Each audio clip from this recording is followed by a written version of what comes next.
They returned to quiet streets that felt louder than the front lines. The trains brought them back. Boys turned into ghosts inside men's bodies. America was celebrating, but not everyone could. Behind the parades and the flags were sleepless nights, trembling hands, and memories that didn't stay overseas. This is what happened when the war finally ended, but didn't really end inside them. Fact 1. The first night back. The silence was the hardest part. After years of artillery and shouting, the hum of a refrigerator or a ticking clock felt unbearable. Many veterans couldn't sleep in a bed. They laid blankets on the floor because it felt more natural. Wives tried to understand, but how do you understand a man who wakes screaming at shadows? In small towns across America, mothers whispered that their sons had come home different. They were right. The war had followed them, invisible but alive, lodged behind their eyes. Fact 2. The suit that didn't fit. They returned in uniforms that no longer belonged anywhere. The medals pinned to their chests meant everything in Europe, but nothing at the factory gate. Some men carried resumes written in courage and loss, but there were no words for that on job applications. Employers wanted experience, not invasion stories. The lucky ones found work. The rest found bars. The GI Bill promised education and opportunity, but adjusting to classrooms after foxholes was another kind of battle entirely. Fact 3. The woman at the station. She had waited for 3 years, her hands folded around letters that smelled of ink and ocean. When he finally stepped off the train, he smiled, but it wasn't the same smile from the photograph. He hugged her, but too gently, as if afraid she might disappear. He didn't talk much that first evening, only sat by the window as fireworks cracked in celebration. When she asked what it was like over there, he said quietly, "You don't want to know," and she never asked again. Fact 4. The parade that felt wrong. Main Street was full of flags and brass bands. Kids climbed lampposts to see the heroes march. But for many soldiers, it felt like being watched through glass. The cheers were real, but the men behind the smiles felt like imposters. Some carried the guilt of surviving when their friends hadn't. The music was too bright, too fast. A few smiled for the cameras, then slipped away early, walking home through back alleys, medals clinking like ghosts in their pockets. Fact 5. The empty chair at dinner. Every family had one. The seat no one touched. The place set out of habit, then cleared with quiet care. Letters came saying missing in action, but never what that really meant. Mothers still looked out windows when trucks passed, and fathers mumbled prayers at supper. Even in victory, there were absences that spoke louder than the living. For many homes, peace felt like a waiting room. Everyone pretending not to notice who wasn't coming back. Fact 6. The job that saved him. Some men found salvation in work. Building, hammering, fixing, it gave shape to the chaos inside. A factory foreman in Detroit once said his best workers were ex-soldiers. They don't complain, they just keep going. What he didn't see was why. They were running from their thoughts. Each clang of steel drowned out a memory. Every 12-hour shift was a way to delay the nightmares. In the noise of machines, they found something that almost sounded like peace. Fact 7. The nightmares stayed. For many, sleep was a battlefield. Wives learned not to shake them awake. Children were told, "Daddy just dreams loud." Doctors called it shell shock, then combat fatigue, but no one really knew what to do. The men drank, worked, or sat outside in the dark, staring at nothing. In towns across the Midwest, neighbors whispered about the soldier who never came back right. They weren't wrong. The war had left fingerprints on the inside, where no one could see. Fact 8. The bar at the edge of town. It became their church, a place to forget, to remember, to sit beside someone who understood without words. Cigarette smoke curled around jukebox songs that spoke of home and heartbreak. Some drank until closing, some until dawn. They told stories only other veterans could hear, about mud, fear, and the smell of burning oil.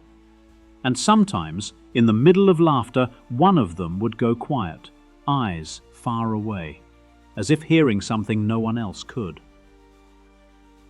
Fact 9. The letter he couldn't send. In a drawer by his bed, under old pay stubs and ration cards, lay a half-written letter. It was addressed to the mother of a man who never made it home. Every time he tried to finish it, the words turned into mud. He was brave. He didn't suffer. He saved me. All lies. Or maybe just mercy. So the paper stayed there for years, folded and yellowing. Sometimes, on sleepless nights, he'd take it out, read the first line, and put it back. Some debts were too heavy to be paid in ink. Fact 10. The children who saw too much. They were born into houses where silence was louder than the radio. Fathers who flinched at thunder. Mothers who learned not to ask questions. Those kids grew up fast, reading moods, reading footsteps. Some said, "Dad's tired." Others said nothing at all. At school, they drew tanks and airplanes without knowing why. Decades later, they'd say their parents never really talked about the war. But the war talked through them, in tempers, in quiet stares, in the way they hugged too tightly. Fact 11. The man who built a garden. Not all healing came in bars or hospitals. Some veterans turned to the earth. In backyards across the country, men who once dug trenches began planting tomatoes, corn, roses. They found calm in the rhythm of watering cans, the soft sound of dirt under fingernails. One man said it helped him grow things instead of bury them. Neighbors saw only flowers. They didn't know each seed was an act of defiance against everything he'd seen destroyed. In every sprout, there was something like forgiveness. Fact 12. The woman who waited twice. When he left, she hung a blue star in the window. When he came back, she thought the waiting was over. But it wasn't. The man who returned wasn't the one she'd kissed goodbye. He sat in silence, stared through her as if still watching the horizon. She learned to wait again. Not for a telegram this time, but for a smile, a laugh, a sign he was really there. Years later, when people called her a war widow with a living husband, she didn't correct them.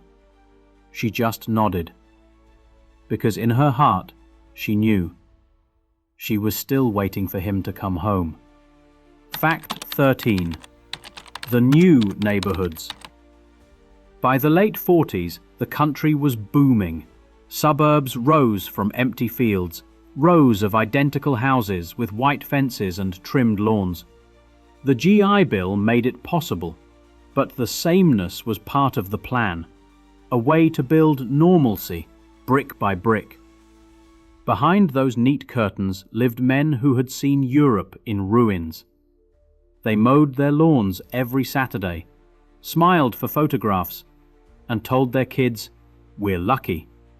But sometimes, standing in the driveway, they'd stare too long at the sunset, the same color as a burning sky they once knew. Fact 14. The friend who didn't talk. Every town had one, the man who never spoke about it. He showed up for work, raised his kids, paid his taxes, and kept the war sealed inside. People said he was strong, quiet, disciplined. But his wife knew better. She heard him whisper names in his sleep, saw him pause at the sound of an airplane overhead. At reunions, he'd sit in the corner, listening while others told stories he couldn't. When they laughed, he smiled too. Not because he remembered, but because forgetting was harder. Fact 15. The postcards from nowhere. Old units stayed in touch through handwritten notes. "Hope you're well, buddy. Still thinking about Bastogne. Remember that French girl with the red scarf?" Most replies came months later, some never. Addresses changed, people moved, lives resumed. Yet those postcards kept circling the country, small pieces of a brotherhood that time couldn't fully dissolve.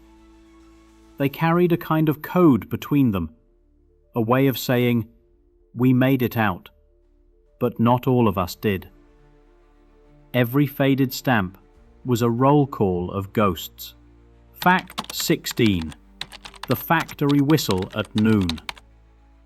It sounded like an air raid siren. Every day at 12 sharp, a deep metallic howl echoed through the city. To most workers, it meant lunch. To a few, it meant something else. Some froze mid-step. Others clenched their fists before they could stop themselves. The body remembered before the mind did. Decades later, their kids would joke about Dad jumping at noises. They didn't know that for him, that sound wasn't just a whistle. It was the echo of a war he still heard every day. Fact 17. The reunion hall. Every few years they gathered again, older, slower, wearing suits that didn't quite fit anymore. A small American Legion hall, a banner reading, "Welcome home, boys," and the same stories told through cracked voices. They drank, they laughed, they cried, all in one breath. Some brought photos of grandkids. Others carried canes or oxygen tanks. Yet when the band played an old march, for a few minutes they were 20 again, young and fearless, before memory caught up with them. When the night ended, they shook hands longer than necessary, because every year there were fewer of them to shake. Fact 18. The flag folded just right. When a veteran passed, neighbors lined the street in silence. The flag draped over the casket wasn't just cloth. It was the weight of everything left unsaid. At the graveside, a bugle played taps, and even those who never served felt a shiver down their spine. The folded triangle was handed to a widow, a child, or a trembling brother. "On behalf of a grateful nation," they said, words rehearsed 1,000 times, yet never enough. The family would take the flag home, place it on a mantel, and sit staring at it, wondering if the nation truly understood what it was thanking them for. Fact 19. The son who asked the wrong question. One summer evening, decades after the war, a boy asked his father, "Did you ever kill someone?" The old man froze, not angry, just hollow. He looked out the window for a long time before saying, "It was them or me." Then he changed the subject. But that night the boy heard his father crying softly in the kitchen. The next morning, the question hung in the air like smoke. Years later, that son would serve in another war and finally understand the silence that followed his question. Fact 20. The dream of the ocean. In their final years, many veterans dreamed of the sea. Some had never even fought near it, but they described waves, salt, and endless horizons. Maybe it was the sound, the slow, steady rhythm that washed away gunfire and fear. In nursing homes, nurses found them sitting by windows, whispering about ships that would sail at dawn. It wasn't about going back. It was about leaving it all behind, the noise, the guilt, the years. For men who had seen too much of the world, the ocean was the only thing big enough to hold their memories. Fact 21. The photograph in the drawer. In the back of a dresser, under faded shirts and birthday cards, lay a photograph. 6 young men, smiling, in uniforms too big for their shoulders. Their faces were sunburned, fearless, alive. He kept that photo hidden, not because he wanted to forget, but because remembering hurt too much. Sometimes, when the house was quiet and the years felt heavy, he'd take it out, trace their faces with his finger, and whisper their names like a prayer. He was the last one left now. The others had gone long ago, some on the field, others in peace. But in that small square of paper, they were still together, still 20, still waiting for the war to end. Fact 22. The porch at sunset. He sat outside most evenings, wrapped in a blanket, listening to the crickets. The years had softened the noise inside him, not erased it, but turned it into something gentler. Across the street, kids played ball, laughing the way he once did before the world broke. Sometimes he'd close his eyes and think, maybe this was what they fought for, this quiet, this laughter, this ordinary peace. The medals were in a box somewhere, gathering dust. What mattered now was the sound of life going on, the smell of cut grass, the warmth of a sunset that no longer reminded him of fire. War never truly ends. It just changes address. It moves from the battlefield into memories, families, and dreams. But if you listen closely, in every porch light, every quiet street, and every folded flag, you can still hear their promise that life would continue.